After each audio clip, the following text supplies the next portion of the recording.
بادشاہ کی انگوٹھی۔ سنو، جی ہاں، غور سے سنو، کیونکہ یہ وہ کہانی ہے جو تم نے آج تک نہیں سنی ہوگی۔ ایک انگوٹھی جس پر صرف ایک لفظ لکھا تھا، بس ایک لفظ، مگر اس ایک لفظ نے 3 بادشاہتیں ہلا دی، 2 دوستوں کو دشمن بنایا، ایک غریب کو امیر کیا اور ایک ظالم کو مٹی میں ملا دیا۔ اور یہ سب شروع ہوا ایک معمولی صبح میں، ایک معمولی جال اور مچھلی کے پیٹ سے۔ دریا کے کنارے صبح کا سورج ابھی تک نہیں نکلا تھا، آسمان نارنجی رنگ کا تھا اور پانی چاندی جیسا۔ ماہی گیر ادریس اپنا جال پھینک رہا تھا۔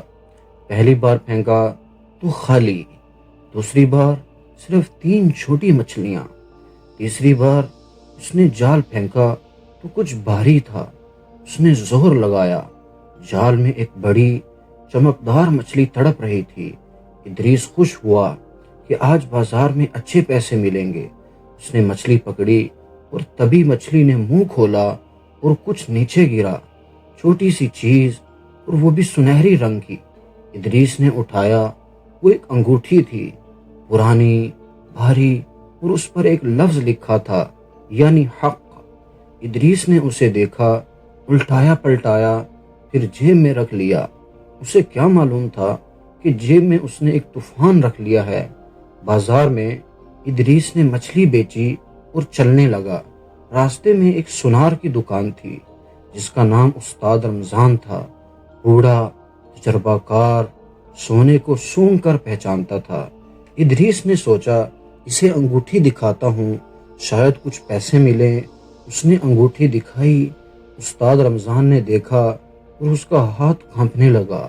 اس نے اینک لگائی، دوبارہ دیکھا، پھر بولا، بیٹے یہ تم نے کہاں سے لی؟ ادریس نے جواب دیا کہ مچھلی کے پیٹ سے۔ اس نے سوالیہ انداز میں پوچھا، مچھلی کے پیٹ سے؟ ادریس بولا، جی ہاں۔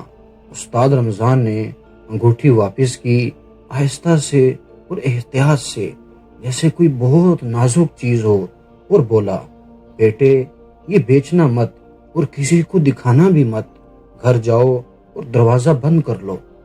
ادریس نے کہا، کیوں، یہ ہے کیا؟ استاد رمضان نے ادھر ادھر دیکھا، پھر آہستہ سے بولا، یہ بادشاہ سلیمان خان کی انگوٹھی ہے جو 1000 سال پہلے دریا میں گم ہو گئی تھی۔ جس کے پاس یہ ہے اس کا پورا خاندان امیر ہو جاتا ہے، مگر جو اسے غلط راستے سے لے وہ تباہ ہو جاتا ہے۔ ادریس کے ہاتھ ٹھنڈے ہو گئے، مگر اسے کیا معلوم تھا کہ استاد رمضان کی دکان کے باہر ایک کان کھڑا تھا جو سب سن رہا تھا۔ وہ کان ایک خطرناک آدمی کا تھا۔ اس کا نام شیرو تھا، گاؤں کا سب سے ڈراؤنا آدمی، لمبا، کالا اور آنکھوں میں ہمیشہ لالچ۔ شیرو نے سب سنا۔ اس کے ذہن میں فوری حساب لگا، ماہی گیر کمزور ہے اور اس کی انگوٹھی بہت قیمتی ہے، رات کو اس سے لے لوں گا۔ اور شیرو مسکراتا ہوا چلا گیا، مگر کہانی یہاں ایک نیا موڑ لے رہی تھی۔ ادریس گھر پہنچا، اس کی بیوی جس کا نام صفورہ تھا کھانا بنا رہی تھی، سادہ، خاموش عورت، مگر گھر کی اصل طاقت۔ ادریس نے انگوٹھی دکھائی اور سب بتایا۔ صفورہ نے انگوٹھی دیکھی، اس کی آنکھوں میں خوف آیا اور بولی، ادریس یہ واپس دریا میں پھینک دو۔ ادریس نے پوچھا، بھلا کیوں؟ صفورہ نے جواب دیا، کیونکہ یہ ہماری چیز نہیں ہے۔ ادریس بولا، مگر ہمیں تو مچھلی کے پیٹ سے ملی ہے، یہ تو قسمت ہے۔ صفورہ نے شوہر کی آنکھوں میں دیکھا اور بولی، ادریس قسمت اور آزمائش میں فرق ہوتا ہے، کبھی کبھی اللہ تعالیٰ دیتا نہیں بلکہ آزماتا ہے۔ ادریس خاموش ہو گیا۔ اس نے انگوٹھی ہاتھ میں لی، اس پر لکھا تھا حق، اور کہا، صفورہ مجھے ایک رات سوچنے دو۔ صفورہ نے کہا، ٹھیک ہے، مگر آج رات دروازہ مضبوط بند رکھنا۔ اسے کیوں ڈر تھا وہ خود نہیں جانتی تھی، مگر دل جانتا تھا۔ آدھی رات ہوئی، ادریس گہری نیند میں تھا۔ صفورہ کی آنکھ کھلی، دروازے پر آہستہ آہستہ کھٹکھٹاہٹ ہوئی۔ وہ اٹھی نہیں، خاموشی سے ادریس کو جگایا اور بتایا کہ کوئی دروازے پر ہے۔ ادریس نے سنا، پھر دوبارہ دستک آئی۔ اس نے انگوٹھی اٹھائی، صفورہ کو دی اور آہستہ سے کہا، یہ رکھو، اسے کہیں چھپا دو۔ صفورہ نے انگوٹھی آٹے کے ڈبے میں چھپا دی۔ ادریس نے دروازہ کھولا تو باہر 3 آدمی کھڑے تھے۔ ان کے درمیان میں شیرو کھڑا تھا اور بولا، خاموشی سے انگوٹھی ہمارے حوالے کر دو۔ ادریس نے کہا، کون سی انگوٹھی؟ شیرو نے قدم آگے بڑھایا اور بولا، وہی جو مچھلی کے پیٹ سے نکلی، بازار میں سب نے سنا ہے۔ ادریس نے کہا، میرے پاس کچھ نہیں۔ شیرو کے آدمیوں نے گھر کی تلاشی لی، سب الٹ پلٹ کیا، آٹے کا ڈبہ بھی الٹا، مگر صفورہ نے انگوٹھی پہلے ہی دوپٹے میں باندھ لی تھی۔ شیرو نے غصے سے کہا، یاد رکھو، میں واپس آؤں گا، اور چلا گیا۔ اگلی صبح ادریس نے فیصلہ کیا، وہ انگوٹھی لے کر شہر گیا۔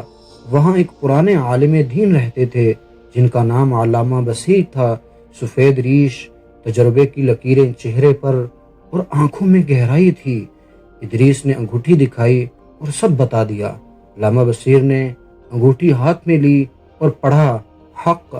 پھر لمبی خاموشی کے بعد بولے، بیٹے، یہ واقعی بادشاہ سلیمان کی انگوٹھی ہے، میں نے پرانی کتابوں میں پڑھا ہے۔ ادریس نے پوچھا، تو یہ میرے پاس کیسے آئی؟ علامہ نے کہا، کیونکہ بادشاہ سلیمان خان نے مرتے وقت کہا تھا، یہ انگوٹھی اس کے پاس جائے گی جو حق کا آدمی ہوگا۔ دریا اسے اپنے پاس رکھتا ہے جب تک اس کا اہل آدمی نہ آ جائے۔ ادریس نے آہستہ سے کہا، مگر میں تو ایک معمولی ماہی گیر ہوں۔ علامہ صاحب مسکرائے اور فرمایا، معمولی آدمی کی بیوی نے رات کو انگوٹھی بچائی اور بغیر کسی لالچ کے۔ معمولی آدمی نے اسے بیچا نہیں، جبکہ بیچ سکتا تھا۔ معمولی آدمی نے سوچا کہ یہ میرا حق ہے یا نہیں۔ جب زیادہ تر لوگ ایسا سوچتے ہی نہیں تو اس سب کے باوجود تم معمولی کیسے ہو سکتے ہو؟ ادریس کی آنکھیں بھر آئیں، مگر کہانی ابھی باقی تھی۔ علامہ بصیر نے کہا، بیٹے، یہ انگوٹھی صرف دولت نہیں لاتی، یہ ذمہ داری لاتی ہے۔ بادشاہ سلیمان خان نے اس میں اپنے خزانے کا نقش بھی چھپایا تھا، مگر وہ نقش صرف اسی کو نظر آتا ہے جس کی نیت صاف ہو۔ ادریس نے انگوٹھی کو دیکھا اور پہلی بار اس نے دیکھا انگوٹھی کے اندر بہت باریک نقش تھا، پہلے نظر نہیں آیا تھا۔ ایک نقشہ بنا تھا، یعنی دریا، پہاڑ اور ایک نقطہ، جہاں لکھا تھا، وہاں جاؤ جہاں پانی پتھر سے ملتا ہے۔ مگر شیرو بھی ادھر خالی نہیں بیٹھا تھا، اس نے شہر کے سب سے خطرناک آدمی کو ڈھونڈا، جس کا نام نواب کریم خان تھا، جو امیر، بے رحم اور ہر چیز پیسے سے خریدنے والا۔ شیرو نے کہا، انگوٹھی اس ماہی گیر کے پاس ہے، دونوں مل کر لیتے ہیں، آدھا آدھا کریں گے۔ نواب خان نے کہا، آدھا نہیں، سب میرا ہے، تم بس راستہ دکھاؤ۔ شیرو نے سوچا، بعد میں دیکھ لیں گے، اور ہاں کر دی، لیکن اسے معلوم نہیں تھا کہ نواب نے پہلے ہی اپنے آدمیوں کو کہہ دیا تھا کہ کام ہونے کے بعد شیرو کو بھی ٹھکانے لگا دو۔ اگلی صبح ادریس نے اس جگہ کی طرف سفر شروع کیا جہاں دریا کا پانی خاص پتھر سے جا ملتا تھا۔ علامہ بصیر نے اسے ساتھ آنے سے منع کیا، یہ سفر تمہارا اکیلے کا ہے، مگر اکیلے مت جاؤ، اپنی بیوی کو بھی ساتھ لے لو۔ ادریس نے کہا، کیوں؟ علامہ نے مسکرا کر کہا، کیونکہ رات انگوٹھی اس نے بچائی تھی، اس کا بھی اس سفر کے اندر حق ہے۔ صفورہ ساتھ چلی، اور وہ بھی بغیر کسی سوال کے۔ وہ جگہ جہاں پانی پتھر سے ملتا تھا، وہ دریا کا ایک کنارہ تھا جہاں پہاڑی چٹانیں پانی میں اترتی تھیں۔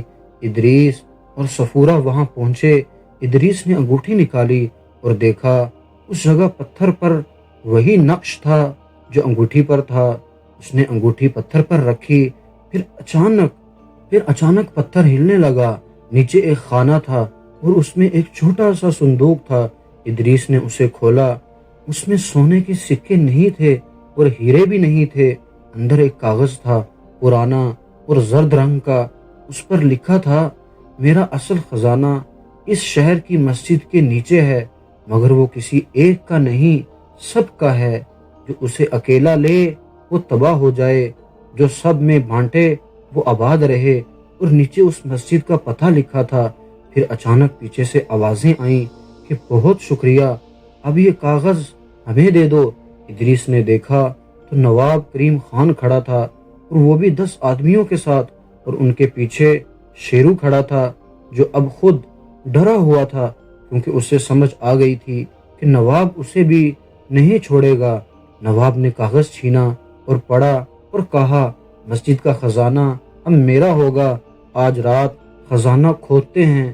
ادریس نے کہا، نواب صاحب کاغذ میں لکھا ہے جو اکیلا لے گا وہ تباہ ہو جائے گا۔ نواب نے ہنس کر کہا، پرانی باتیں ہیں جو مجھے ڈرا نہیں سکتی، اور وہ چلا گیا۔ لیکن شیرو رکا رہا۔ وہ ادریس کے پاس آیا اور پہلے ہی اس کی آنکھوں میں ڈر تھا اور بولا، ادریس نواب مجھے بھی مروا دے گا، مجھے بچاؤ۔ صفورہ نے ادریس کو دیکھا اور ادریس نے شیرو کو دیکھا، وہی شیرو جو رات کو گھر آیا تھا، ڈرایا تھا اور انگوٹھی چھیننے آیا تھا۔ ادریس نے ایک لمحہ سوچا، پھر بولا، چلو ہمارے ساتھ۔ صفورہ نے آہستہ سے کہا، ادریس۔ ادریس نے کہا، صفورہ انگوٹھی پر لکھا ہے حق، حق یہ بھی ہے کہ جو مدد مانگے اسے مدد ملے، چاہے وہ دشمن ہو۔ یہ سن کر شیرو کی آنکھیں بھر آئیں۔ اسی رات نواب کریم خان آدمیوں کے ساتھ کدال لے کر مسجد پہنچا۔ اس نے کھودنا شروع کیا۔ 1 گھنٹہ کھودا، کچھ نہیں نکلا۔ پھر 2 گھنٹے، کچھ نہیں، اور 3 گھنٹے۔ پھر اچانک گاؤں والے جاگ گئے۔ مسجد کے قریب شور، کھدائی، آوازیں سب کو سنائی دیں۔ لوگ نکلے، نواب کو دیکھا اور ایک ہنگامہ برپا ہو گیا۔ قاضی کو بلایا گیا۔ نواب کے آدمی بھاگ گئے اور نواب کریم خان اکیلا پکڑا گیا، اور وہ بھی مسجد کی ہی بے حرمتی کے الزام میں۔ وہ خزانہ ڈھونڈنے آیا تھا، مگر اپنی عزت، اپنا مقام، اپنا سب کچھ کھو کر واپس گیا۔ کاغذ میں لکھا تھا، جو اکیلا لے گا وہ تباہ ہو جائے گا، اور وہ تباہ ہو گیا۔ اگلے دن ادریس نے علامہ بصیر کو سب بتایا۔ علامہ نے قاضی کو بلایا، سب مل کر مسجد گئے۔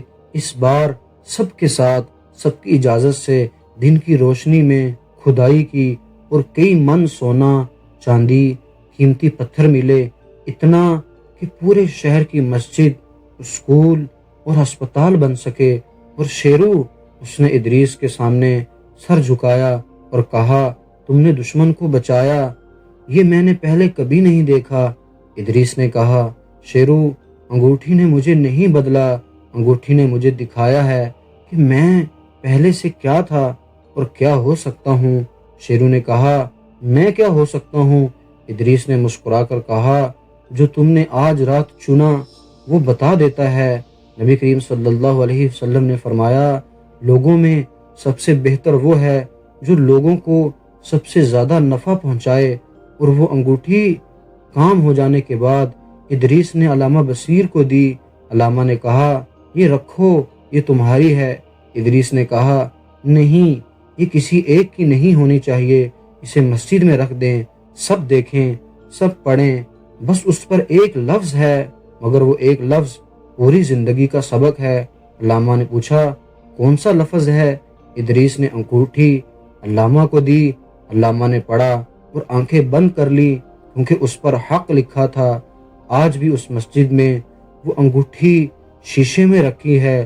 لوگ آتے ہیں، دیکھتے ہیں، پڑھتے ہیں، اور ایک لمحے کے لیے سب سوچتے ہیں۔ ادریس کے بیٹے نے ایک دن پوچھا، ابا آپ نے انگوٹھی اپنے پاس کیوں نہیں رکھی؟ ہم تو امیر ہو جاتے۔ ادریس مسکرایا، صفورہ کی طرف دیکھا، پھر بیٹے کو گود میں لیا اور بولا، بیٹے ہم امیر ہیں۔ بھلا کیسے؟ اس لیے کہ رات کو ہم سوتے ہیں اور صبح اٹھتے ہیں تو آئینے میں دیکھ سکتے ہیں۔ جو اپنے آئینے میں آنکھیں ملا سکے، دنیا کے لالچ میں نہ پڑے، وہ دنیا کا سب سے امیر آدمی ہے۔ اور وہ نواب خان، اس کا محل آج ویران ہے۔ لوگ پاس سے گزرتے ہیں تو کہتے ہیں، دیکھو یہ ایک لالچی کا گھر ہے۔ مچھلی کے پیٹ سے انگوٹھی نکلی، انگوٹھی سے خزانہ ملا، خزانے سے شہر بنا۔ مگر اس پوری کہانی کا سب سے قیمتی لمحہ وہ تھا جب ادریس نے اپنے دشمن کو ہاتھ دیا اور کہا، چلو میرے ساتھ، کیونکہ بادشاہ سلیمان نے انگوٹھی پر سونا نہیں لکھا تھا، طاقت نہیں لکھی تھی، دولت نہیں لکھی تھی، بس ایک لفظ لکھا تھا، یعنی حق۔ اور حق صرف وہی دے سکتا ہے جو پہلے خود اسے جیت چکا ہو۔ اگر کہانی اچھی لگی ہو تو ویڈیو کو لائک کر دیں اور چینل کو ضرور سبسکرائب کر لیں تاکہ آئندہ آنے والی مزید عمدہ کہانیاں آپ سے ضائع نہ ہو جائیں۔ اور اگلی ویڈیو کس موضوع پر ہونی چاہیے، اپنی پسندیدہ کہانی کا نام کومنٹس میں ضرور لکھیں۔ انشاءاللہ ہماری کوشش ہوگی کہ آپ کی پسندیدہ کہانی کے ساتھ نئی ویڈیو لے کر حاضر ہوں۔ ہماری بھرپور دعا ہے کہ اللہ تعالیٰ آپ کی زندگی کو خوشیوں سے بھر دے۔ کومنٹس میں آمین ضرور لکھیں۔ اپنا خیال رکھیں۔ اللہ حافظ۔